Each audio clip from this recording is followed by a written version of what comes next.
Hello, and welcome to the Afterspark podcast, an episode-by-episode recap of the Generation 1 Transformers cartoon. I'm Els. And I'm Specs. And today, we will be talking about episode number 84, Nightmare Planet. Let's talk about giant robots today, shall we? Ah, yes. Let's go for it.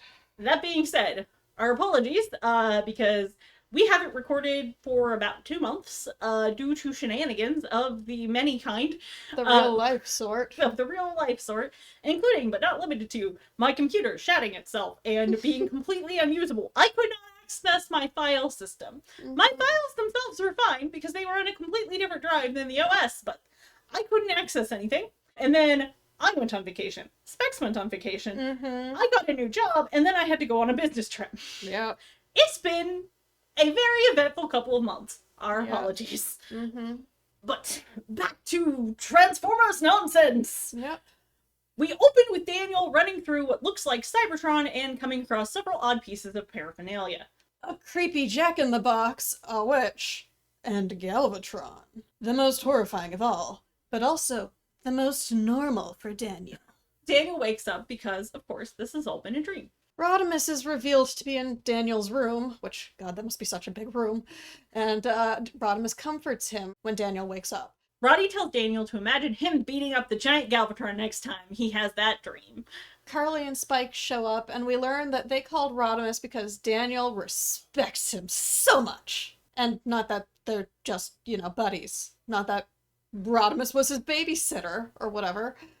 So, I mean, what was that adjustment period like after the movie? Your fishing buddy / babysitter is now the leader of the free world. That was so weird. I just think Rodimus becoming the leader of the Autobots must have been a very weird experience for everyone, but I feel like particularly for Daniel, of he and Daniel were buddies, that must have been very odd. I can't imagine Rodimus has a ton of spare time now. He acts very different. It just would be very strange. Suddenly assigned leader of your people by the, I don't know, God sentience of your planet or other world or whatever. Assigned leader by Space Rock. Assigned leader by Bobble that hung out in your predecessor's chest. Pretty much. Rodimus, Ultra Magnus, and Springer are out investigating a weird signal in the middle of a fog in the next scene. Where they are suddenly attacked by the Predacons who form Predaking. And then suddenly a bunch of movie monsters show up in the fight. Who either are or become extremely huge. Predaking only comes up to their knees to give an idea of the scale here. And then he is promptly kicked away by one of them. And then a giant purple dragon swoops down and grabs Springer and Razorclaw, because I guess Predaking came apart, before flying off with the two of them. I think they came apart when they got kicked. Probably. Don't take my word for it on that. Look, it's been so long since we scripted this. Yes. A giant widget and the giant from Jack and the Beanstalk also pop up. Well, of course we've got to go with things that aren't, under copyright here. Yes, obviously. Oh, when we suddenly cut to what is most certainly the source of all of our problems today. The Quintessons. They've got Daniel strapped to the table and hooked up to some weird-ass device. Whoa, more weird bondage shit. Nope. This is child experimentation and nothing else! How did they get Daniel? Apparently, Spike's fucking security system blows chunks. Because I can't imagine Daniel would be the sort of kid that would be lured away by anything or picked up easily. I mean, he hangs out with the Autobots. They have to run him. Serious shit, yeah. I don't think he would be easily led away unless, the time he was with Wheelie and they ended up on another planet. I feel like an Autobot would have to be involved somehow, Yes, I mean, that was them with a plan. Yeah, bad plan, but a plan. Yes, they stole a garbage thingy or something. Yes, there was a lot of things going on in that episode. Yeah. So, somehow this device is creating all of the weird shit from Daniel's dream in real life, because we can do that now. They have the technology, unfortunately for everyone else. God, maybe it's the same thing that fucking quintessent sorcerer or whatever was doing. Yes, he's making it all with his mind. So the purple dragon arrives at a castle and drops Springer and Razorclaw into a cell with a, stereotypical medieval princess. She asks them to free her and says, don't worry about it when they ask where they are, before telling them that the king will give them a lot of gold if they return her home. Razorclaw seems interested in this. I mean, that's weird, because you're not Swindle, Razorclaw. Do you just like shiny shit? Are you a magpie? Maybe he's thinking he can buy Energon with it. Like, they are basically starving at any given point in this season. That's true, but I mean, how valuable would gold be when it probably is fairly common? From like a galactic perspective or whatever? I don't know, man. I mean, he isn't normally obsessed with money. Maybe he doesn't even know. He's just like, shiny. Maybe. At least he could probably barter it to Swindle. Probably. You know, that's probably the plan, is hand it to Swindle and be like, you get a cut, but you have to give the rest to me or something. Yeah. That would work. Springer, though, he says he'll do it for no reward.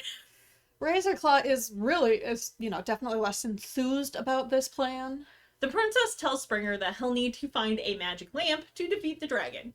Back with the rest of the Predacons and Ultra Magnus and Roddy. The witch tries to cast a spell on them, but they dodge and she hits the giant, turning him into a giant toad. Cool. Hopefully someone there really likes giant toads, but I'm guessing not. So Ultra Magnus and Dive Bomb are able to escape the giant's grasp because he had grabbed them completely unharmed after he is toaded. Rodimus observes that they don't have any effect on the monsters, but the monsters can definitely affect each other. While having red optics. Are you evil now, Rodimus? Yeah, I think he's just sleep deprived. Huh. A bucket of water appears in front of Roddy and he throws it at the witch, melting her. Ultra Magnus asks how Rodimus knew that would work, to which he tells him that he's been talking TV with Retgar, so Retgar has seen The Wizard of Oz, I guess. Probably. I mean, it was very popularly, played once a year during this era, typically, so that makes sense. And I mean, maybe he watched it with Daniel, so he had reason to talk about it with Retgar. All of those things make sense. Sorry, when I say this era, I mean the 80s, not the 20s or whatever era we're in now, but you know what I mean. Yeah. Apparently, Daniel cares so much about his besties that his unconscious mind is trying to help them, hence the bucket of water.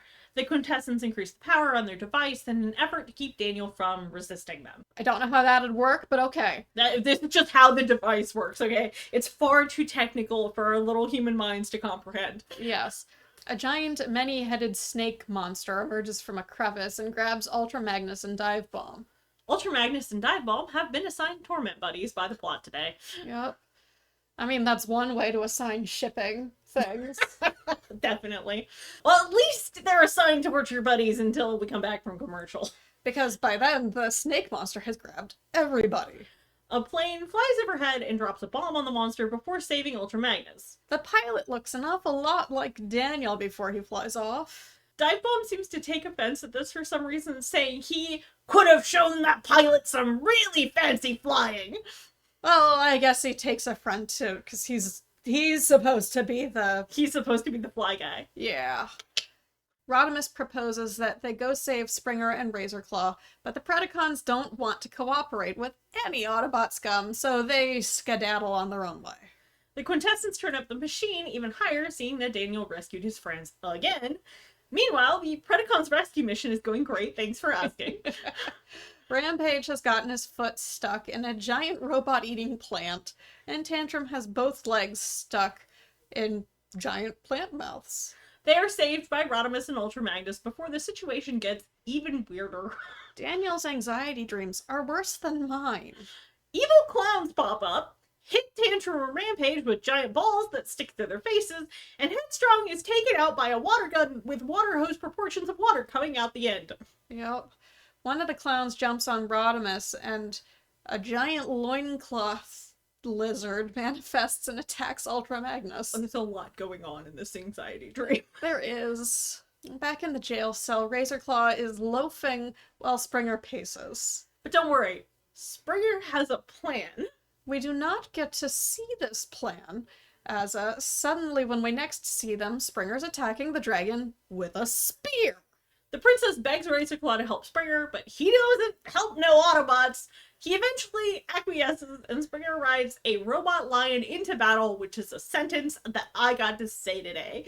A sentence that is always, an excellent job to say, but you rarely get to say it. Yeah! Springer asks how they're going to find their friends, and the princess points at a convenient yellow brick road. Hooray! Cultural references. Back with the other group, they have stumbled on what looks like a carnival and enter a funhouse. Doppelgangers from the funhouse mirrors begin pulling in the Predacons. Oh, that's some horror movie shit. It really is. Dive Bomb falls into a pit and forgets that he can fly. Hey, it's not just the Dinobots that forget this. Yeah. For once. Rodimus recognizes a giant Galvatron that appears as being similar to Daniel's dream. Giant Galvatron picks up Rodimus and Headstrong. Headstrong tries to reason with Galvatron, a tactic that likely wouldn't work with the real one either, before Galvatron begins squeezing them. It's time to have a Predacon stress ball. Apparently. But out of nowhere, a giant Rodimus appears and gives Galvatron a right hook, freeing the actual Rodimus and Headstrong. A giant robot fight ensues. Rodimus realizes that they are indeed stuck in Daniel's nightmare. The Quintessons are rather frustrated that Daniel's still defying them, and elect to turn the machine on all the way up, even though it's gonna kill him. Rodimus is calling for Daniel, but Springer, Razorclaw, and the princess have caught up with the group. The princess says that Daniel's in danger, and that their journey will be dangerous if they try to save him. Also, Daniel can no longer hear Rodimus for reasons. Shit hits the fan, it changes to winter, a tornado shows up, a ghoul shows up, and a bunch of flying locust spiders attack. The princess continues to encourage Daniel to fight as he's still able to hear her, again, for reasons.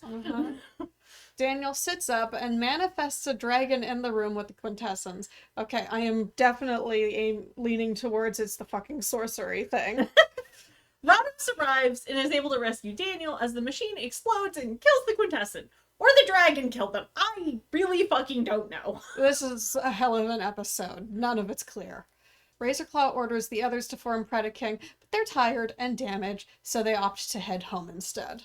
Rodimus gets Daniel home, and when Daniel wakes up, Rodimus insinuates that Daniel just had a nightmare.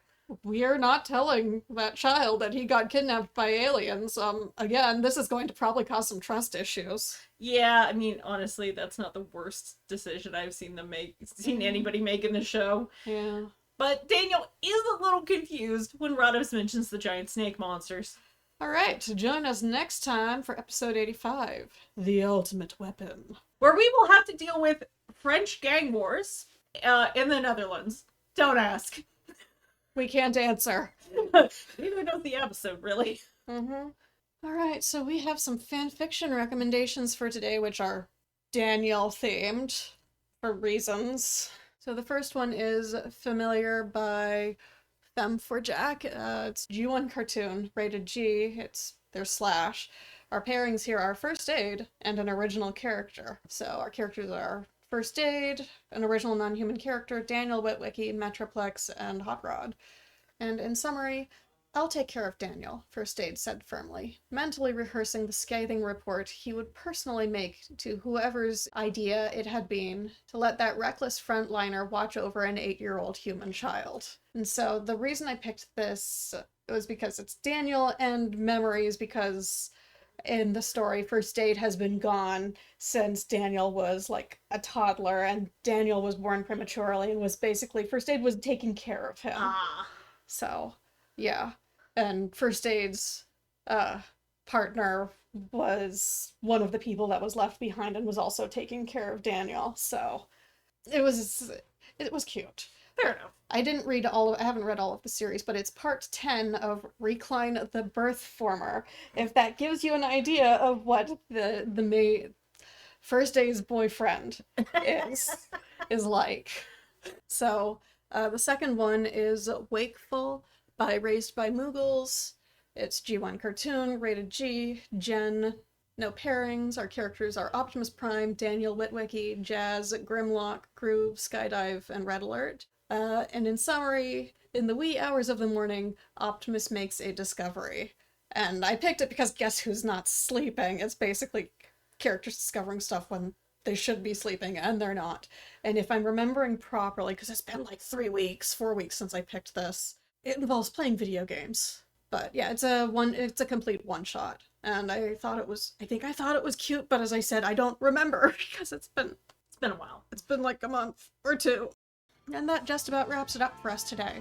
Remember to check us out on Tumblr or pull for it as Afterspark-podcast for any additional information, show notes, or links we may have mentioned. You can also find us at Twitter, or the place formerly known as Twitter, at Afterspark Pod, all one word, and various other locations by searching for Afterspark podcasts such as AO3, iTunes, Spotify, and YouTube, just to name a few.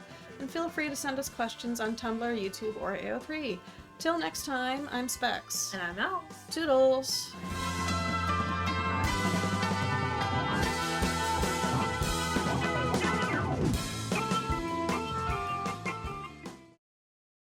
I want to fucking be able to turn into an owl and fly around or something.